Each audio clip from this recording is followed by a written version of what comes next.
Bonjour Pierrick. Bonjour Audrey. Je suis heureuse de te retrouver pour ce rendez-vous à la bibliothèque de Witt. En effet, dans le cadre de Rue à Livre, nous avons la joie d'interviewer des dévoreurs. Eh oui, mais c'est quoi juste les dévoreurs? Les dévoreurs. Mais voyons Pierrick, c'est le nom donné à une sélection d'ouvrages pour les collégiens de 4e et 3e dans le cadre de Rue à Livre. C'est bien sûr, j'aurais dû m'en douter. Est-ce qu'on peut pas demander justement à Tony de nous expliquer un peu Rue à Livre?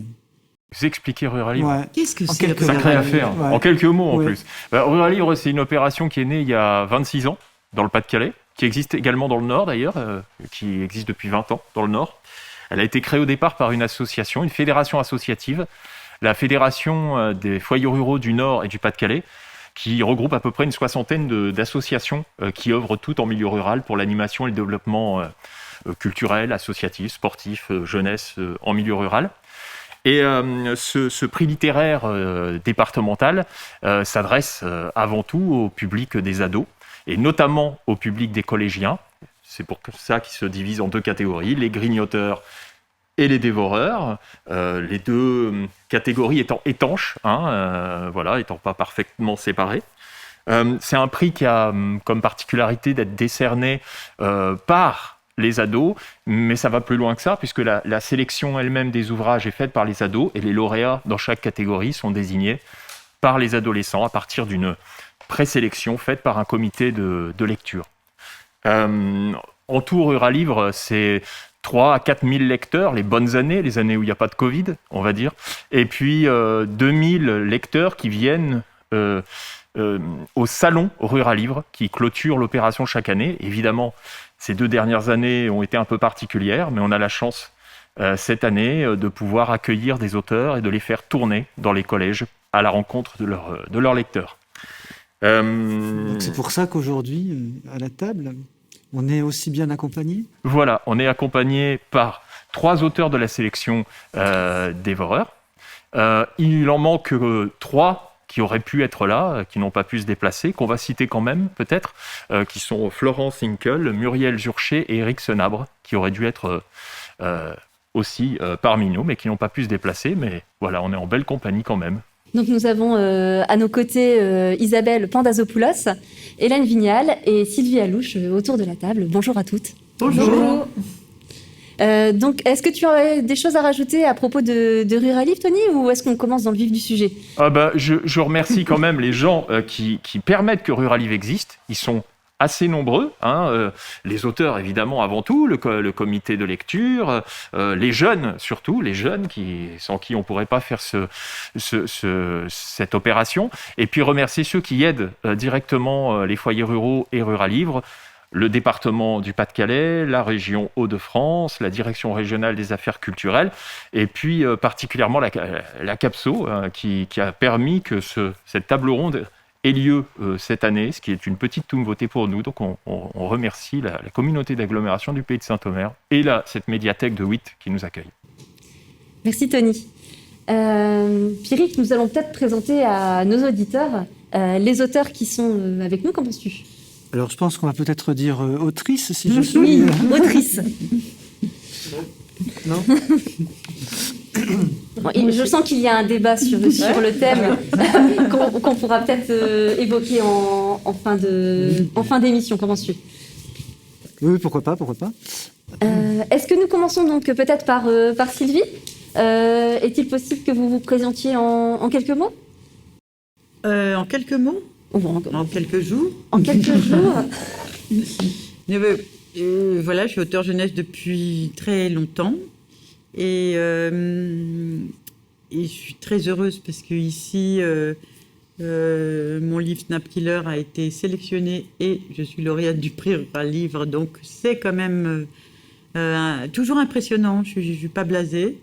Et voilà, moi, Rue à Livre, je ne connaissais pas, sauf de réputation, parce qu'entre auteurs, quand même, dans les salons, on se balance les blacklists, mais aussi les choses qui marchent bien. Et Rural Livre fait partie des bonnes réputations. Donc, je suis très contente d'être parmi vous. Et puis, voilà, ça nous permet de faire des rencontres qui étaient totalement inexistantes, quasiment pendant un an.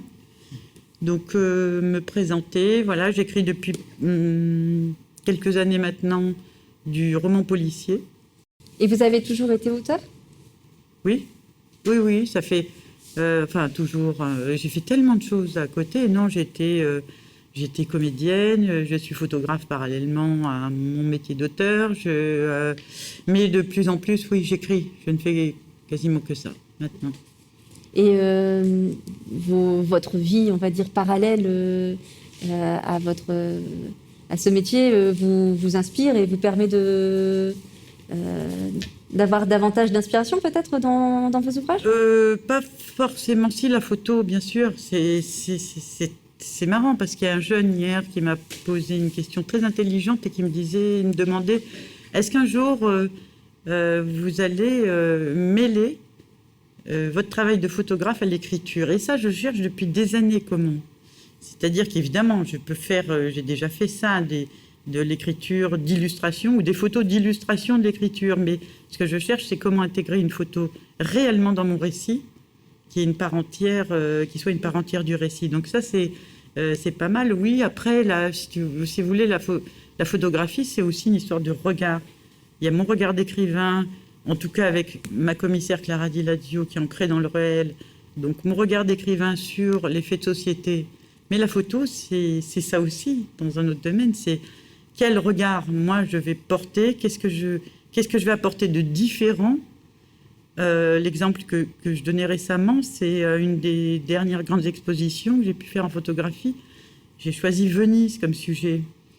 C'est-à-dire le sujet le plus casse-gueule qui soit. Venise, c'est la ville la plus photographiée au monde. Et qu'est-ce que moi, je vais faire pour apporter quelque chose d'inédit et de différent? Et c'est cette quête-là. Et quand je dis, on peut faire le parallèle avec les bouquins, c'est qu'est-ce que je vais apporter, moi, dans le roman policier, alors qu'il y en a des milliers qui paraissent chaque année. Et voilà, moi, je peux faire vraiment le parallèle entre la photographie et l'écriture. On avait demandé à nos invités d'amener de leur bulle d'écrivain un objet, en tout cas quelque chose qui leur permettrait d'illustrer un petit peu leur quotidien. Isabelle, est-ce que vous auriez peut-être quelque chose à nous présenter? Oui, une photo. Faut que je la retrouve. C'est une photo de mon bureau. Non, je ne l'ai pas préparée. Donc Isabelle, qui est l'autrice de Demandez-leur la lune, Voilà. qui est également un prix qui est un ouvrage qui a été présenté pour les dévoreurs. Alors, je la montre. Est-ce qu'on la voit bien? Oui, j'ai l'impression. C'est beau. Alors, c'est donc un morceau de mon bureau où il y a des objets auxquels je tiens beaucoup. Et donc, il y a notamment lui, là, qui est un pacha en porcelaine, dont la tête se soulève et qui est un encrier. Et voilà, et donc ça, c'était donc il a beaucoup d'importance pour moi parce que c'est un objet qui appartenait à mon père. Et qu'il est lié à mon histoire familiale, puisque moi, je suis d'origine grecque, mais on était des Grecs de Turquie, c'est-à-dire qu'on a été chassés d'Anatolie au moment de la guerre entre les Grecs et les Turcs. Mais il y a quelque chose de très oriental dans la famille. Et puis, c'est un encrier. Voilà. Donc, Justement, Hélène aussi, qui, à travers, comment dire, le roman qui avait été sélectionné dans Rural Livre, Si l'on me tend l'oreille, et qui lui nous envoie en plus, non pas chez les Pachas, non pas, mais dans une Europe un peu mythique, voire de souvenirs. Est-ce qu'il y a un objet singulier qui caractériserait l'univers d'Hélène Vignel? Alors, en fait, moi, j'ai apporté ma thermos. Qui sert d'encrier. Voilà, parce qu'en fait, j'ai un rituel quand j'écris, vraiment quand je suis dans une fiction et que voilà, je m'y mets. je me mets au travail à jeun vers 9h du matin. Je mange rien. Si je mange, je peux plus écrire. Je sais pas pourquoi, c'est comme ça.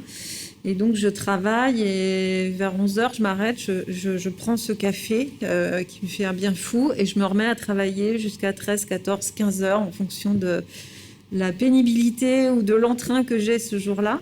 Et seulement après, je déjeune. Voilà. Et en fait, j'ai cette espèce de rituel qui s'est installé.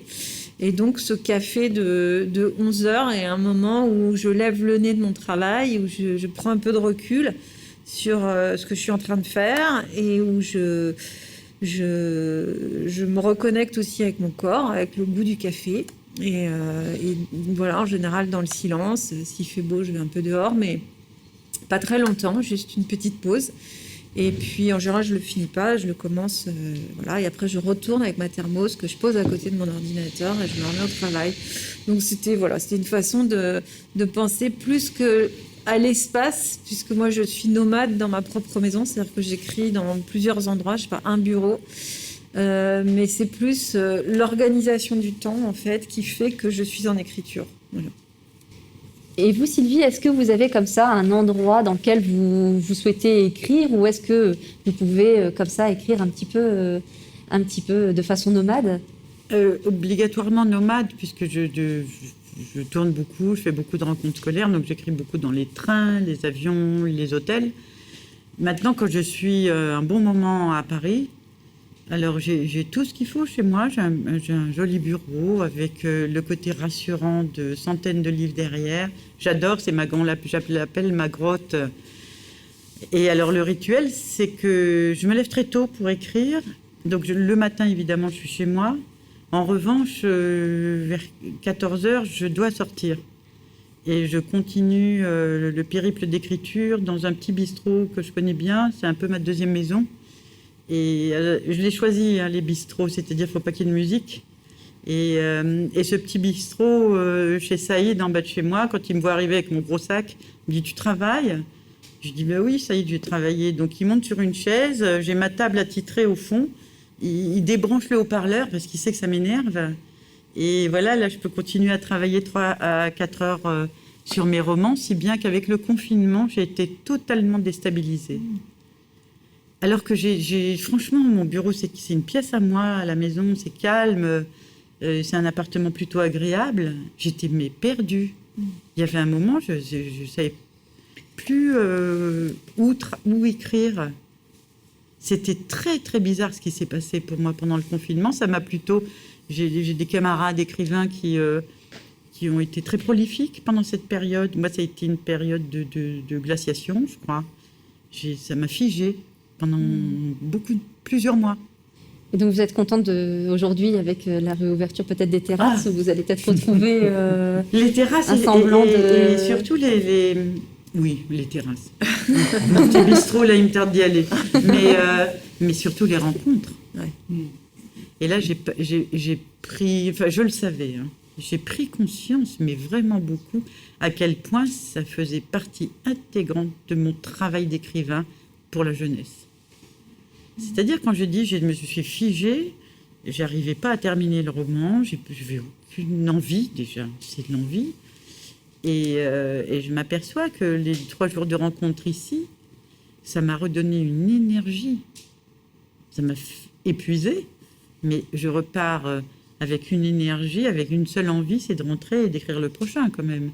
Et ça me le faisait à chaque fois, hors cette grande parenthèse Covid où on est resté chez soi. Ça, c'est primordial, vraiment. On sera heureux d'avoir contribué au prochain roman de Sylvie Allouche pour lui avoir redonné cette impulsion post-Covid. Mais c'est honnête, c'est vrai. C'est vrai. C'est important pour beaucoup d'auteurs, je pense, jeunesse. Et donc, vous parliez d'une grande bibliothèque, peut-être, qui était... Ouais, justement, j'avais envie de poser la question du livre, puisque, en même temps, mais peut-être à Isabelle, est-ce que la Covid n'a pas permis de lire plus que d'habitude ? Non, je ne peux pas lire plus que ce que je lis d'habitude. Non, moi, je lis énormément. Donc, moi, j'ai pas... Enfin, la Covid, j'ai besoin d'un peu de temps pour savoir ce que ça m'a fait. Mais non, je lis toujours énormément. Ça, je pense que je m'arrêterai en mourant. Et du coup, le lien avec l'écriture est indéfectible. Il faut absolument lire pour écrire. Je crois.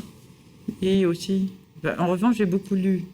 J'ai pas beaucoup écrit, mais j'ai comme continué, comme dit Isabelle, à mon rythme, c'est-à-dire pas mal.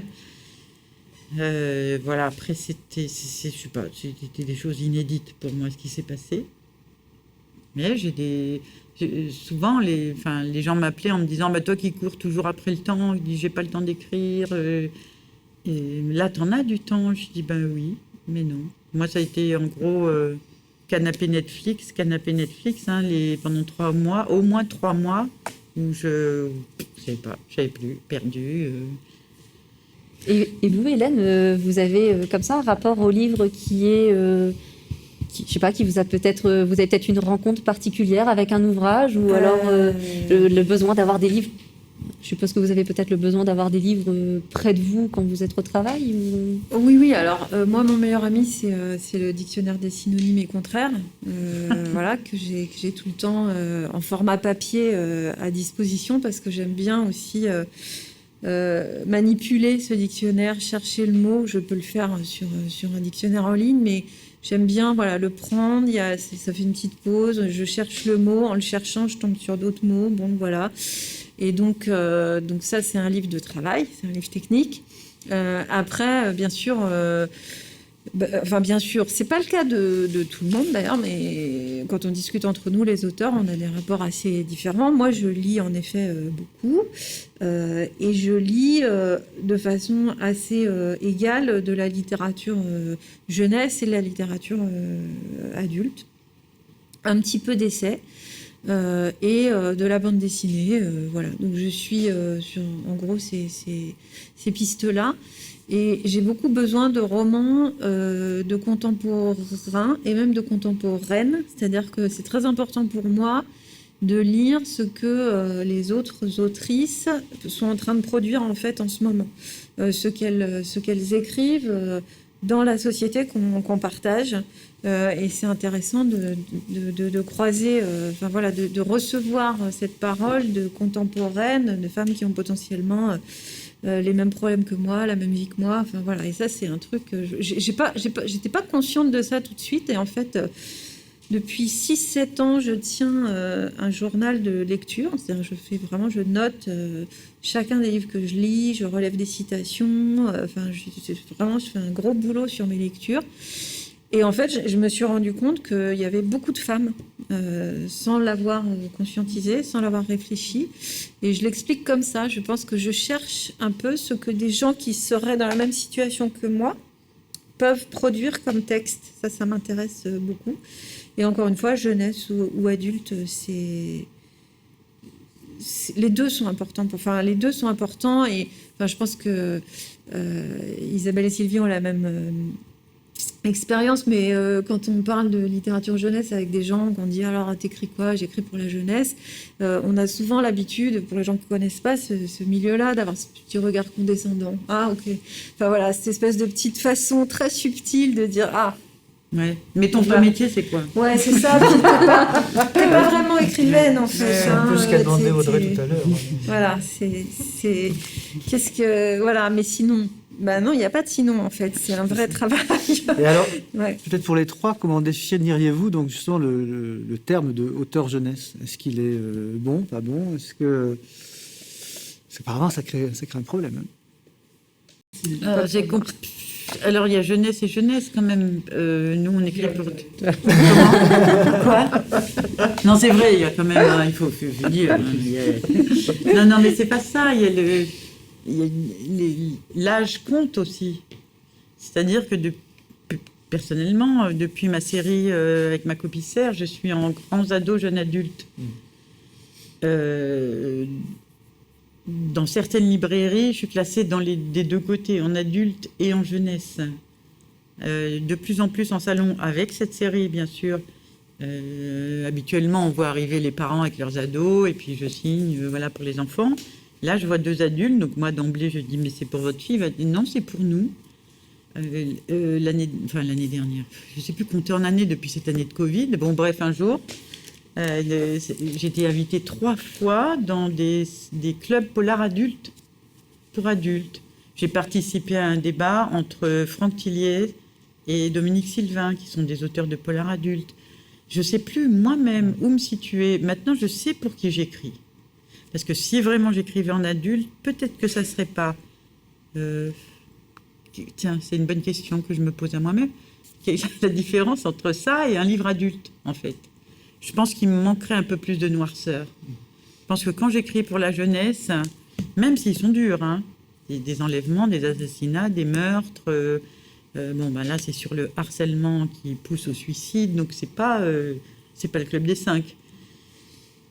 Mais quand même, il y a toujours une petite lumière, hein, quelque part, pour les jeunes. Alors que peut-être que je me passerai de cette lumière-là pour les adultes. Peut-être, c'est pas sûr. Mais qu'est-ce que la littérature jeunesse? Je ne saurais pas définir exactement, ça dépend. J'écris des livres pour les beaucoup plus jeunes aussi, on va dire pour les 10, 12, 10, 11... alors là, c'est pas du policier, mais... c'est peut-être ce qui fait aussi la richesse, finalement, de la littérature jeunesse.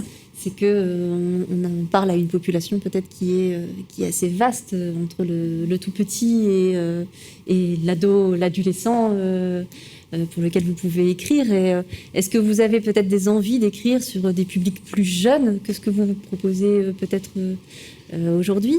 Moi, je raisonne pas en termes de pour qui j'écris.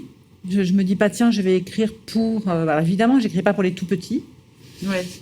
Mais là, par exemple, j'ai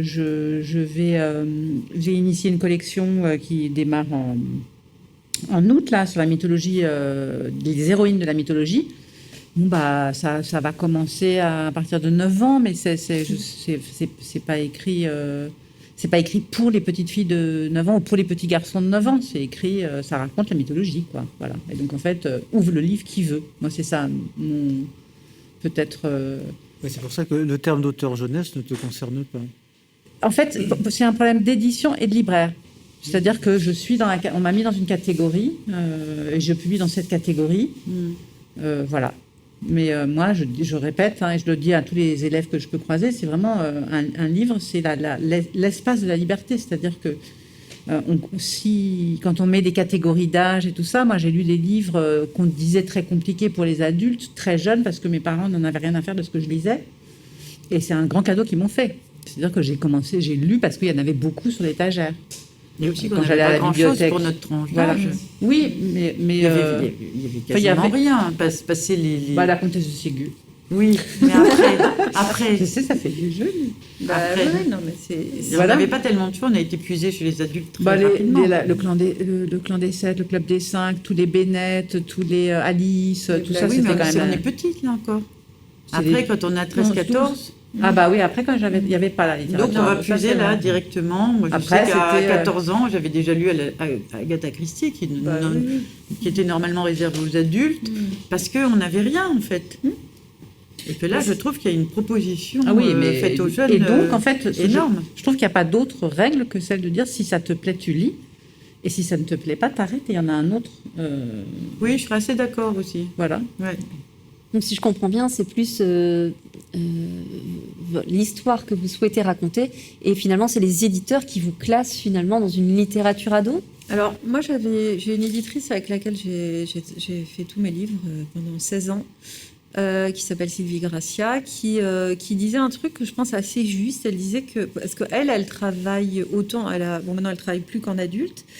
Mais à l'époque où je travaillais avec elle, elle avait des collections adultes et des collections jeunesse. Et en fait, elle a essayé à plusieurs reprises de faire des passerelles, c'est-à-dire de demander à ses auteurs adultes de faire du texte jeunesse et inversement. Et en fait, elle observait que c'était pas si simple de passer de l'un à l'autre. Et l'analyse qu'elle en faisait, c'est que en fait, les auteurs jeunesse... Le problème, c'est pas tant pour qui ils écrivent que d'où ils écrivent, en fait. De quelle partie de nous-mêmes on écrit. Et en fait, c'est comme s'il y avait quelque chose qui s'était pas totalement refermé sur notre propre enfance ou adolescence. Ou voilà. C'est comme s'il y avait quelque chose qui était une petite passerelle, comme ça, un petit pont qui était resté ouvert par accident. Ou, voilà. Et moi, j'aime bien cette idée-là qu'on peut faire ce voyage autant de fois qu'on veut vers la voie VOIX qu'on pouvait avoir à 8 ans, à 12 ans, à 15 ans.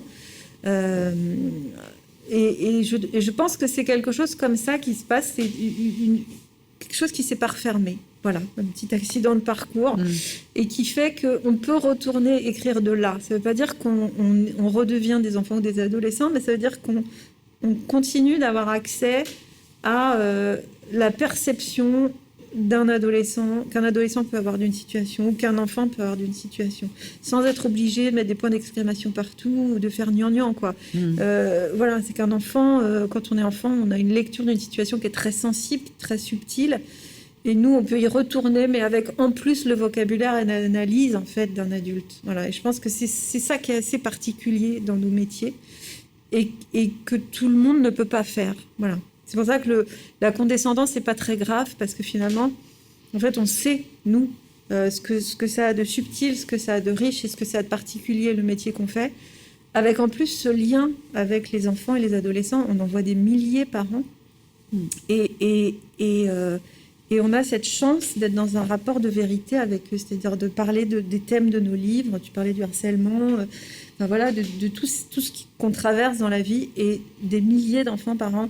Moi, c'est une chance, enfin, je veux dire, d'avoir la possibilité de revenir sur ce qu'on traverse, sur ce qu'on vit ensemble avec tous ces jeunes, tous ces enfants, tous ces adolescents et de pouvoir analyser ça ensemble. Voilà, et de garder ce contact-là au fil des années. Ça, c'est très, très riche. Enfin, moi, je me sens très chanceuse de ça, en fait. On peut demander peut-être, puisqu'on parle de livres, à Sylvie de nous lire un extrait de son roman. Puisqu'on en parle de la littérature jeunesse, peut-être qu'on peut rentrer dans le vif de cette matière étrange.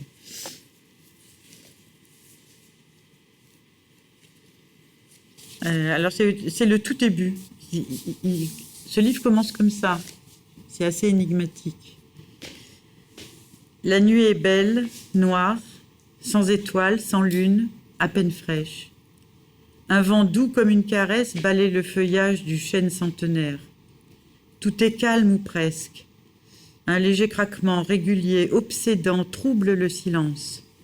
C'est la branche qui ploie un peu sous le poids.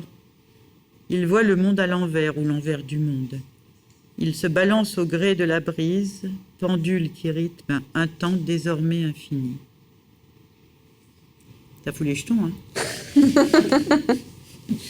Non, mais ça commence comme ça, c'est assez poétique parce que le héros de mon livre, j'aime bien me lancer des défis, mais le héros du livre, enfin le héros, un des personnages, on va dire, j'aime pas avoir un héros ou une héroïne, qui s'appelle Gabriel, est un garçon de 17 ans, 17-18 ans, et qui veut devenir poète.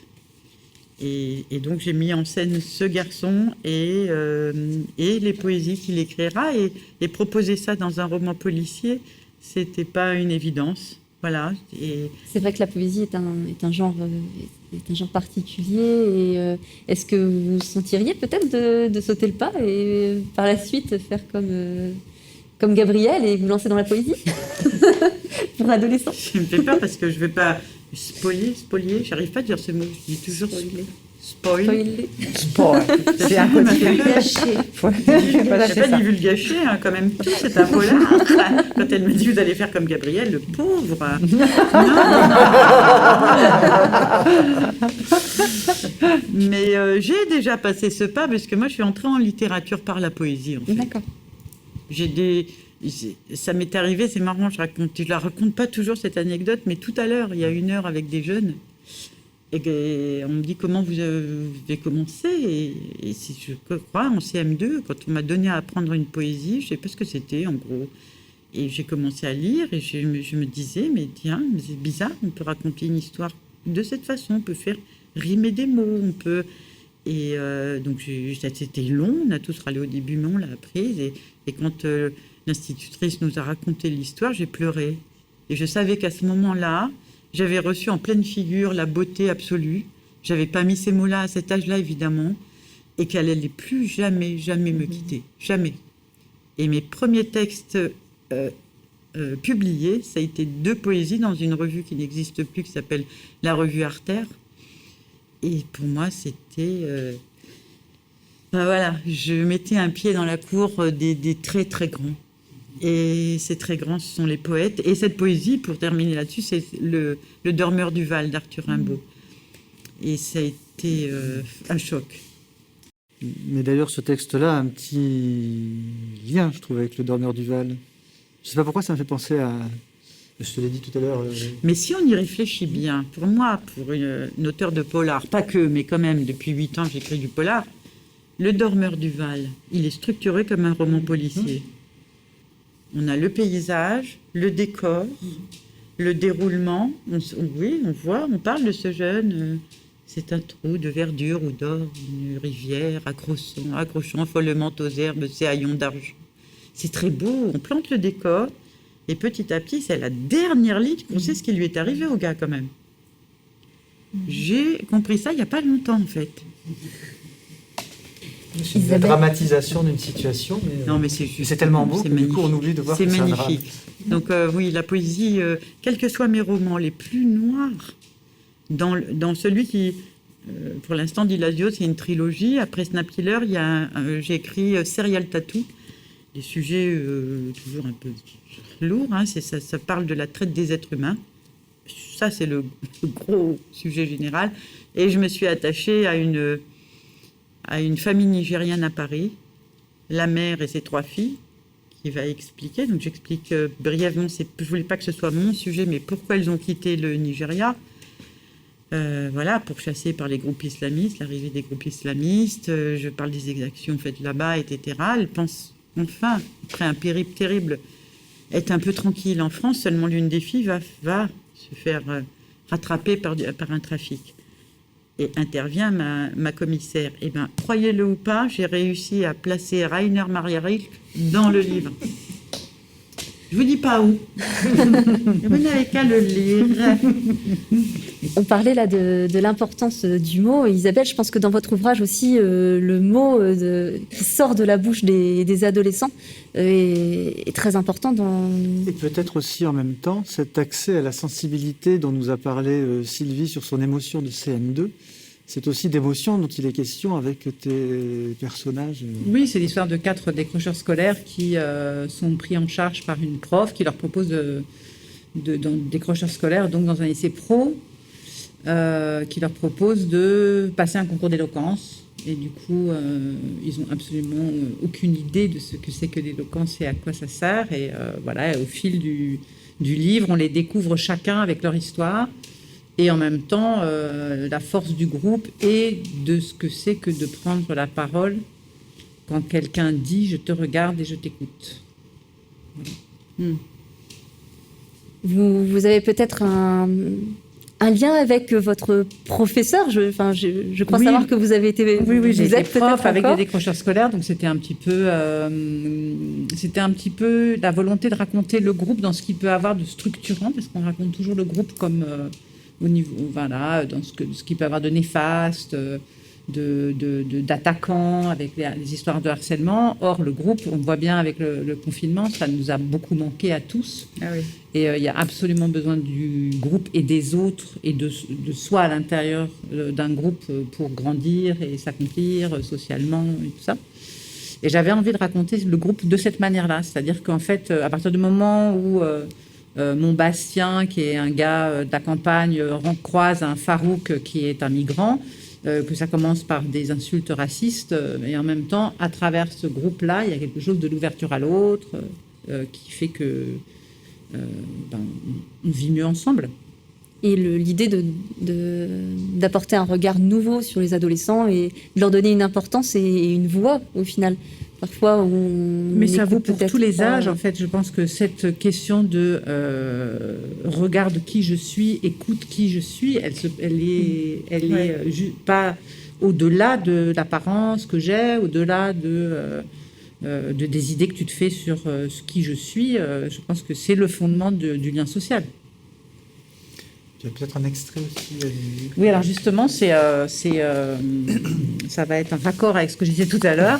Donc, c'est un jeune migrant, Farouk, qui, doit se rendre. Donc, il est turc. Il a fui la Turquie depuis les exactions d'Erdogan, hein, le tyran actuel qui dirige la Turquie. Il a fait un tour par le camp de Moria qui se trouve à Lesbos, hein, et il a réussi à fuir et donc il se retrouve en France. Et là, il se rend en métro. Il doit prendre la parole pour raconter son histoire et essayer de convaincre les personnes pour savoir s'il aura le droit d'avoir la nationalité et le statut de réfugié. Et là, il est dans le métro avec une jeune fille qui s'appelle Sabrina. Le métro est bondé. Ils sont entassés comme des bêtes, debout et contraints au silence.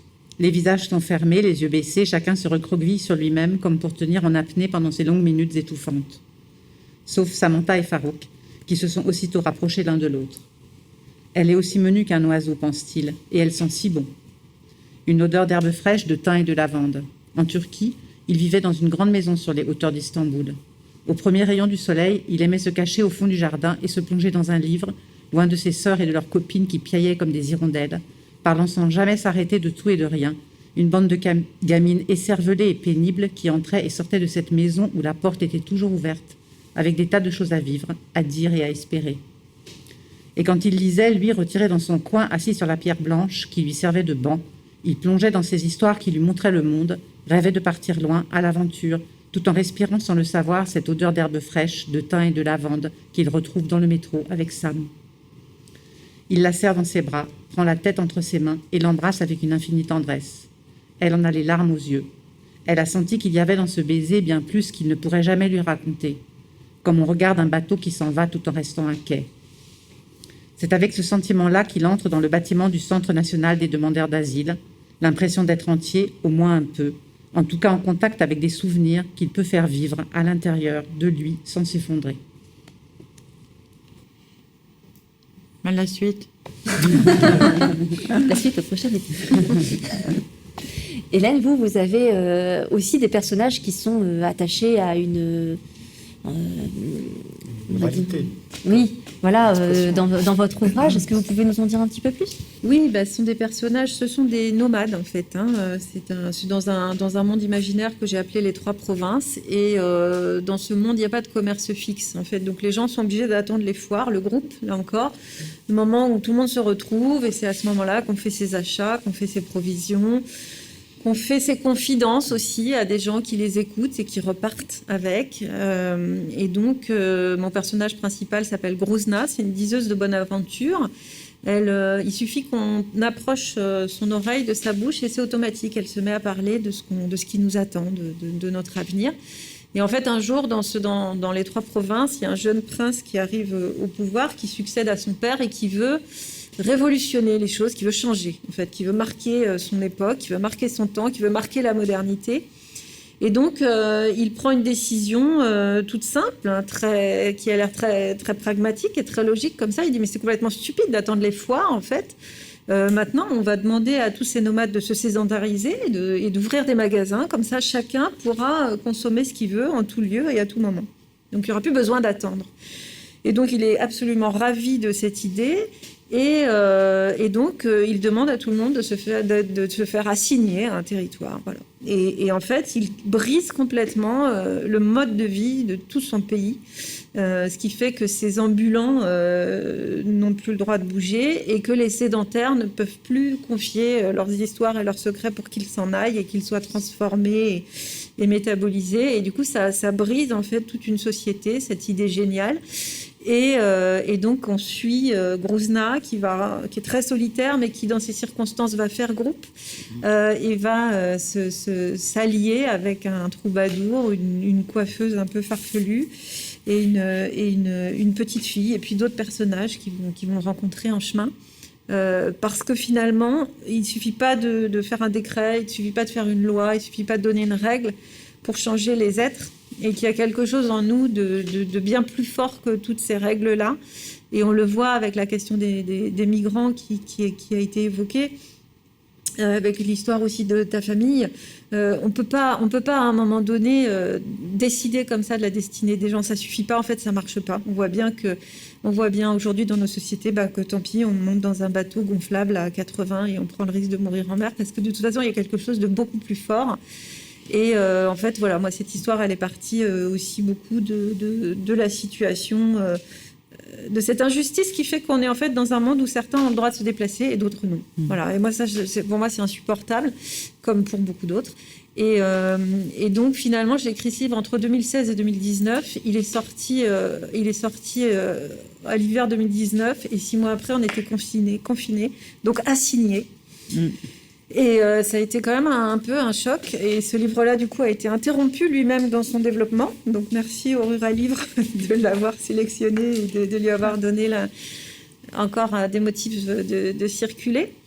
Et puis, il va vivre autrement je l'adapte en pièce de théâtre aujourd'hui avec un groupe énorme de 50 personnes. Wow. Donc, c'est une grosse machine complètement folle parce qu'on a répété un peu dans des conditions un peu folles. Mais voilà, en fait, donc c'est drôle parce qu'en fait, cette histoire a rencontré l'actualité d'une façon un peu étonnante. Un écho particulier. Et voilà, et en fait, moi, je l'avais écrit pour des motifs et finalement, c'est autre chose qui s'est passé et c'est très, très touchant, en fait. Voilà. Moi, je pense que j'aurai un attachement à ce livre-là un peu particulier à cause de ça, quoi. Est-ce que vous pouvez nous en partager un extrait? Donc là, c'est un extrait, je parle de Grouzna, justement, de cette diseuse de bonne aventure.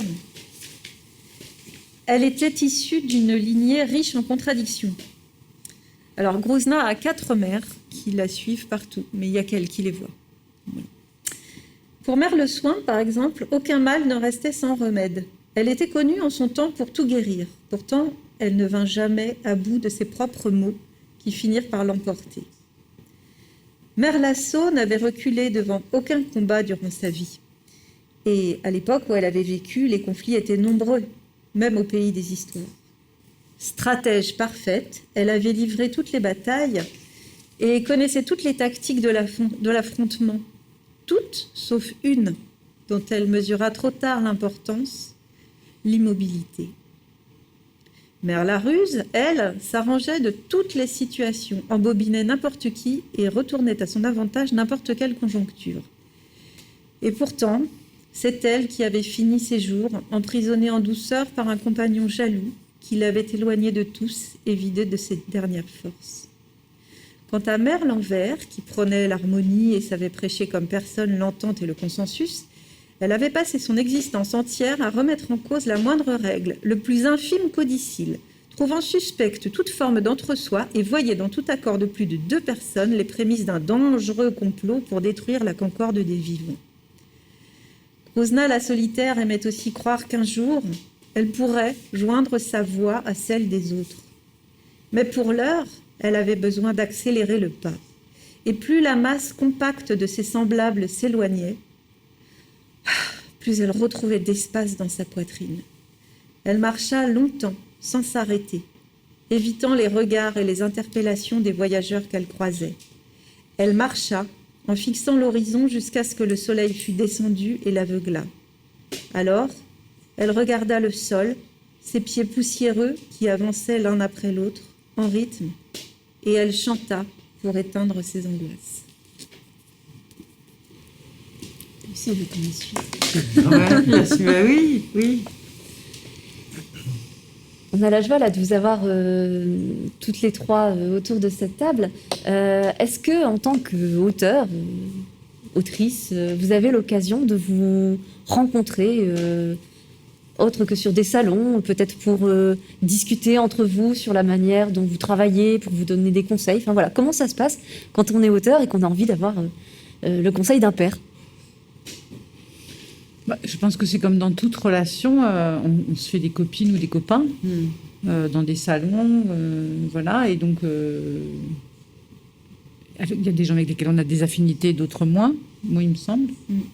Après, moi je vis avec quelqu'un qui écrit, donc on partage, c'est mon premier lecteur. Le plus dur avec vous. Mais sinon, c'est le contrat. C'est-à-dire qu'il faut que ce soit impitoyable. Je trouve que le monde de la littérature jeunesse est un monde, comme Sylvie, j'ai fait Isabelle, d'autres métiers, hein, et je trouve que c'est un monde particulièrement généreux, en fait. Je trouve que c'est génial parce que quand on a un questionnement sur une négociation de contrat, par exemple, avec un éditeur, on peut appeler un copain, une copine en disant « Je suis en train de négocier avec tel éditeur, je sais que tu travailles avec eux, comment ça se passe, t'as obtenu quoi comme pourcentage, t'as obtenu quoi comme avance ?» Enfin, des trucs, par exemple, dans le spectacle vivant, c'est pas possible. Ou est-ce que tu peux me filer le mail de ton éditrice parce que j'ai un texte qui pourrait aller dans sa collection? Bien sûr, je te le donne tout de suite. Est-ce que tu veux que je l'appelle pour lui dire que tu vas lui envoyer quelque chose, etc. Dans les métiers artistiques, on est fréquemment quand même sur beaucoup de la concurrence entre les gens. Et nous, on a la chance, je pense vraiment dans ce métier, d'être très très généreux et très attentifs les uns les unes aux autres. Et moi, je me suis engagée il y a un an maintenant à la Charte des auteurs et illustrateurs jeunesse, qui est une association professionnelle dont je suis devenue coprésidente. Et donc à cette occasion, on a aussi beaucoup d'échanges sur vraiment là, très très concret sur le métier, sur notre statut, sur nos droits. C'est un métier qui est assez peu reconnu et pour lequel il faut se battre. Il faut savoir que les auteurs jeunesse sont les moins bien payés de tous les auteurs qui existent dans ce pays. Et pour moi, c'est aussi une considération qu'on a pour la jeunesse, c'est-à-dire que si être auteur jeunesse, c'est être un sous-auteur, si c'est être sous-payé par rapport aux autres auteurs, qu'est-ce que ça signifie pour les gens pour qui on écrit? Enfin, je sais pas, je pose la question. Voilà, donc il y a aussi cette dimension, pour moi en tout cas, militante, qui est assez fatigante, exigeante, et voilà, et d'autres l'ont fait pendant 46 ans dans cette association avant moi, donc je prends ma part avant de la laisser à d'autres après. Mais voilà, je pense que j'aime beaucoup, moi, ce milieu professionnel des auteurs jeunesse pour ça, parce que c'est vraiment un milieu très, très chouette, quoi. Voilà, c'est vraiment un milieu de partage et de soutien mutuel. Et je trouve aussi qu'il y a de la mixité sociale, c'est-à-dire que c'est pas du tout un milieu, autant en littérature adulte, il y a quelque chose de... Uniformité. Voilà, et là, c'est très mixte. Voilà. Et c'est du coup très joyeux, je suis d'accord. Et par contre, c'est très féminin quand même. On a 70% de femmes. C'est peut-être pour ça que c'est mieux. Et moins bien payé. C'est moins bien payé aussi. Oui, voilà. Un peu plus de mythes pour que... Ah oui, pour les enfants et les tout femmes, avoir. alors ça fait... Ah oui, si, je pense qu'on peut tout avoir. C'est pareil. Et justement, parce qu'en même temps, par rapport à ça, vous êtes peut-être aussi... vous rencontrez un public particulier par rapport aux autres auteurs de littérature générale, en tout cas. Et ce rapport avec les ados dont vous avez commencé à parler au début, est-ce qu'il vous apporte, est-ce qu'il vous aide à vous construire en tant que... pour vos projets, pour écrire? Tout à l'heure, il y avait cette idée de... Je vais peut-être pas écrire pareil pour les jeunes et pour les adultes, finalement. Mais... Quel est le retour que eux vous envoient? Parce qu'il y a parfois, dans certaines, selon les niveaux évidemment et selon les livres, mais il y a une certaine candeur qui parfois est intéressante à entendre, ou même parfois une hostilité qui est aussi intéressante à vivre. Enfin, en tout cas, les rapports sont un peu comme vos rapports entre auteurs jeunesse, puisque du coup, on a la définition là. Il y en a une en tout cas qui a été donnée. Est-ce que ça vous construit parce que ce rapport à l'enfance, en fait, est un peu différent du rapport au monde? Ça vous construit dans vos œuvres et ça vous inspire, ça vous encourage, ça donne de l'énergie, comme ça a été dit tout à l'heure, mais ça nourrit les livres ou pas? Tu vois, par exemple, ce sont des lycéens qui sont mis en scène dans Demandez-leur la lune. Et les plus jeunes, quand ils lisent le livre, le rapport au lycéen n'est pas le rapport qu'un adulte a au lycéen. Donc tout de suite, il y a l'approche du livre qui est complètement différente.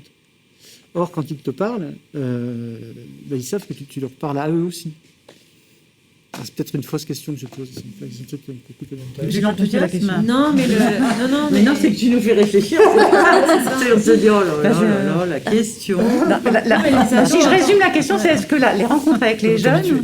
En fait, on construit finalement en tant que construit l'auteur autrice. jeunesse aussi finalement parce qu'ils sont tellement singuliers qu'ils nécessitent, et c'est ce que disait la militance d'Hélène était là en disant il faut qu'on donne aux jeunes des auteurs dignes de ce nom, mais justement leur retour à eux qui vous font exister comme ça, quel est-il? Moi, je pense moi, ça m'est arrivé fréquemment que des lecteurs m'éclairent sur mon propre message. Très souvent, en fait. où j'avais certaines lectures de mes textes. On me disait ah mais du coup vous avez mis tel truc parce que je disais waouh ah ben non mais sûrement que oui en fait parce qu'il y a aussi cette part d'inconscient dans ce qu'on fait. Moi je comprends ce que j'ai voulu écrire quelquefois alors que le livre est imprimé depuis longtemps. Enfin voilà il y a une espèce de j'écris pas de policier mais quelque part l'écriture est une enquête. Puisque je me mets en écriture pour résoudre un problème et je ne sais pas exactement de quel problème il s'agit et c'est à la fin du texte que je dis ah d'accord c'est ça que je voulais faire en fait et les lecteurs m'aident à ça et notamment il y a un truc qui est très marrant parce que c'est les fins ouvertes par exemple j'ai en particulier un livre qui s'appelle La fille sur la rive qui se termine sur une fin ouverte. Mais je me suis fait engueuler un nombre de fois sur cette fin ouverte par les ados. Ils détestent ça, mais vraiment, ils détestent ça. Moi, j'aime pas ça, en fait. Et je comprends. Et du coup, je me suis dit, mais c'est vrai, tu sais qu'ils détestent ça, t'es quand même maso, tu sais qu'ils détestent ça, t'écris pour les ados et tu fais une fin ouverte. Et en fait, dans ces débats que j'ai eus avec eux, ils m'ont aidé à comprendre une chose essentielle, c'est que ce livre-là, en l'occurrence, il était sur le libre arbitre, il était sur un personnage qui vivait dans une dictature. Et du coup, cette fin ouverte était une façon de laisser le lecteur avec sa propre liberté. Et du coup, mais je l'avais pas, tu vois, je l'avais pas vraiment conscientisé. Et en fait, c'est à force de débattre comme ça, pied à pied, de défendre mon texte avec ses lecteurs, que je leur ai dit, mais au bout d'un moment, stop, quoi. S'il faut tout vous dire ce que vous devez penser, s'il faut tout dire ce qui arrive à tous les personnages jusqu'à leur dernier souffle, dans quel monde, en fait, on vit? Vous pouvez pas vous projeter quelque chose voilà. Et du coup, c'était intéressant parce qu'on s'engueulait un peu. Enfin, il y avait un peu ce débat. Moi, j'aime bien mais c'est vrai, dans le serial Tattoo, l'autre, là, c'est pas une vraie fin ouverte parce que mon enquête se termine, mais quand même, le personnage principal, c'est une fin ouverte et même les lectrices, lecteurs, adultes, genre documentalistes, bibliothécaires, elle me dit, mais on tournait les pages en se disant, est-ce que c'est l'imprimeur quand même? Parce que ça ne me ressemble pas. Genre, il manque de pages.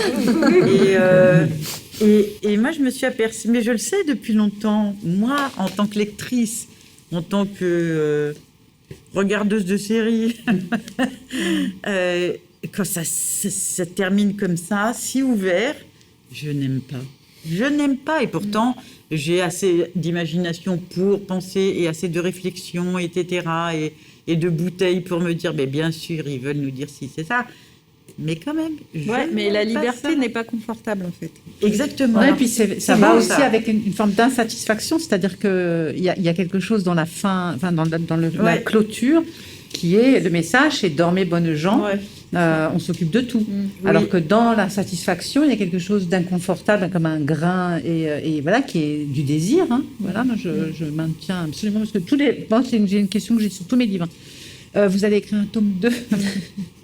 Eh bien, non. J'ai dit ce que j'avais à dire, en fait. Débrouille-toi. Eh bien, écoutez, vous faites une très belle transition parce que nous aussi, nous allons clôturer cette émission. Voilà, là, c'est magnifique. Vous pouvez retrouver la sélection. Vous voyez, voilà, c'est le générique de fin. Vous pouvez retrouver la sélection de Ruralivre sur le site des foyers ruraux du Nord-Pas-de-Calais. Vous retrouverez l'adresse ci-dessous. Nous remercions chaleureusement les autrices qui ont participé. Oui. Ouais, vous nous avez quand même demandé d'amener un livre, de recommander un livre. Voilà, donc je voulais recommander ce livre d'un jeune auteur de BD qui s'appelle Adrien Young, qui s'appelle Tout brûle comme prévu, et qui est un auteur. C'est son premier livre, je crois. Donc voilà, et il a commencé sur les réseaux sociaux. Donc c'est un jeune homme. Voilà, donc je voulais soutenir son travail. Voilà, Tout brûle comme prévu, aux éditions Même Pas Mal. Mais écoutez, carte blanche aux deux auteurs. Est-ce que vous avez quelque chose à ajouter peut-être en carte blanche pour terminer cette émission? Carte blanche, non. Vive la lecture. C'est banal, mais oui, quand même. Hein. Non, franchement, merci beaucoup. Isabelle, d'autres choses à rajouter? Quelqu'un à promouvoir? Merci Ruralivre. Donc nous remercions donc la Fédération des foyers ruraux, la région, le département, la DRAC et la bibliothèque départementale du Pas-de-Calais qui ont permis cette rencontre. La bibliothèque de 8.